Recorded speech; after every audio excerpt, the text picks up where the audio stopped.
Ya muqallibal qulub tsabbit qalbi ala dini, karena kita nggak tahu cara berpikir kita tentang orang lain, tentang sekeliling kita. Misalnya kita orang baik yang jenis ngrumat fakir miskin. Ada orang bangun masjid mewah itu janggal.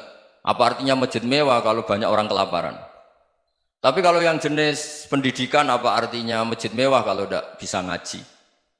Nanti yang jenis infrastruktur, apa artinya ini kalau semuanya punya sudut pandang yang berbeda-beda. Dan Islam mengapresiasi semua kebaikan. Tapi katakan semua kebaikan itu adalah kehendak Allah Subhanahu wa taala. Karena apapun baik Anda itu pakai fasilitas yang diberikan oleh Allah Subhanahu wa taala. Sehingga ini yang disebut qulillah tsumadarhum fi khawdihim yal'abun. Ya kembali tadi ke tema-tema bahwa keseharian Anda ini sudah Islami. Saat Anda tidak bisa melakukan apa saja. Saya sering ada jenazah, biasanya kalau tetangga meninggal saya sering disuruh ngelepas. Saya bilang orang ini baik karena sering ngelamun di rumah, sering nganggur di rumah. Ditanya sama anaknya, kenapa Gus nganggur baik? Ya kalau dia nganggur artinya juga gak berbuat sesuatu yang maksiat kan? Ya kan? Orang nganggur di rumahnya ya tidak bunuh orang, tidak maling, tidak korupsi, ya namanya nganggur di rumah. Lah cuma istri cara pandang nganggur gak menghasilkan uang itu. Tapi juga gak menghasilkan kriminal kan?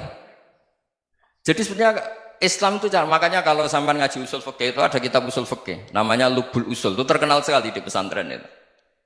Itu kalau ngapresiasi keseharian itu luar biasa. Izma min mubahin illa wa yatahaqqaqu bihi tarku haramimma. Karena keseharian yang mubah saat Anda lakukan itu ada kehebatan yang luar biasa, yaitu meninggalkan haram. Makanya dulu banyak orang-orang alim ketemu temannya itu guyon sampai semalaman. Itu biasanya yang semangat Islam itu, kiai kok tidak tahajud, kiai kok tidak witir. Orang yang sedang mapan uangnya banyak, malam itu tidak kelayaban itu sudah luar biasa. Melawan nafsu supaya tidak maksiat itu sudah luar biasa. Supaya lupa guyon sama temannya semalaman sampai subuh. Gejolak-gejolokan mengenang zaman miskin, zaman kuliah nggak jelas, zaman apa. Melihatnya jangan tarkut tahajud. Seperti ini meninggalkan tahajud, tapi meninggalkannya ini talkul muharramat. Jadi kayak apa hebatnya? Sehingga Imam Ghazali punya riwayat yang agak unik. Hatta takuna ibadatu akhiri hadil ummah iku an-naum.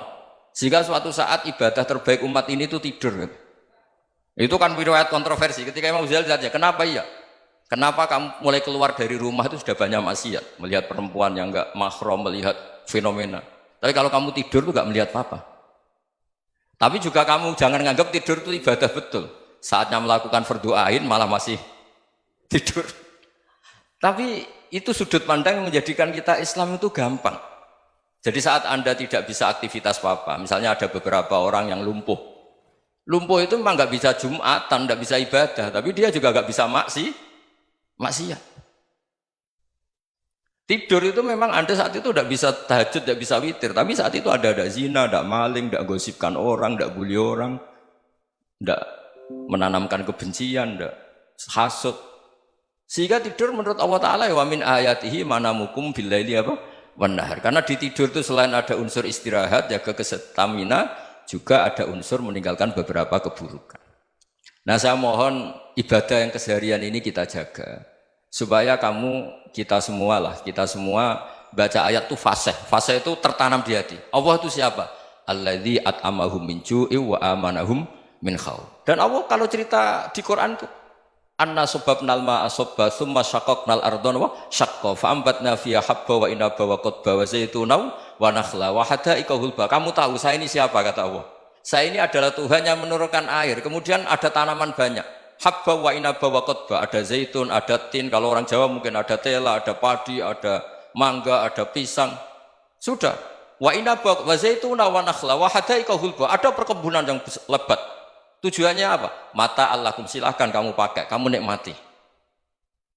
Tapi karena kadang kita ini punya ide-ide besar. Tadi untuk syukur saja nunggu punya istri riman, rumah baik, tetangga baik, komunitas baik, semuanya baik baru syukur. Lama-lama nanti ada di surga, syukurnya nunggu surga paling kelas A. Itu sudah ada yang menghuni Rasulullah, kamu nggak boleh di situ. Masa untuk syukur saja? Repotnya Masya Allah. Jadi mohonlah Quran yang kalau Anda hafalkan juz sama itu kan ada ayat-ayat yang kayak tadi. Ya, fal yang dzuril insanu ila ta'ami. Coba lihat apa yang kamu makan ya. Dari mana? Dan untuk mempertahankan hidup kamu keseharian. Jadi jangan kira ibadah itu harus membentuk komunitas yang versi Anda. Ibadah itu harus hal yang mulu-mulu. Kesehariannya Anda alami. Loh ini saya tidak bikin-bikin. Saya ngaji bukan karena berdasar pesanan. Itu ayat yang saya bacakan betul ada ayatnya kan. Fal yang dzuril insanu ila tu'ami anna sobabnal ma'a sobba thumma syaqaqnal ardo syaqqa fa ambasna fiha habba wa inaba wa qadba wa zaituna wa nakhla wa hadaika ghulba. Terusannya apa? Mata'al lakum, silakan kamu nikmati. Mata itu silakan kamu nikmati. Ya kayak sampean dikasih hidangan ya makan. Ya sudah makan, habis makan ya minum, habis itu ngantuk ya tidur. Ya sudah normal-normal saja. Kayak apa indahnya Islam? Tapi Anda mencari Islam yang gimana lagi? Nah itu yang diajarkan guru-guru kita, diajarkan sanad kita sampai Wali Songo, sampai Rasulullah SAW. Bahwa pada akhirnya ada jihad, ada perang. Itu dulu memang perang, bukan membunuh, beda.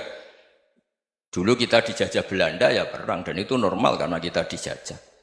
Jadi ketika orang lain ingin baik sama kita, wa in ahadum minal musyrikin astajaruka ya fajirhu hatta yasma'a kalam Allah. Kalau mereka ingin baik ya kita baik. Makanya ada istilah musta'man, mu'ahad. Kalau mereka ingin damai, berdampingan dengan kemajmukan ya itu yang lebih baik. Karena memang Islam menghormati proses perdamaian. Wa in janahu lis-salmi ya fajnah lah. Kalau ingin damai ya kita harus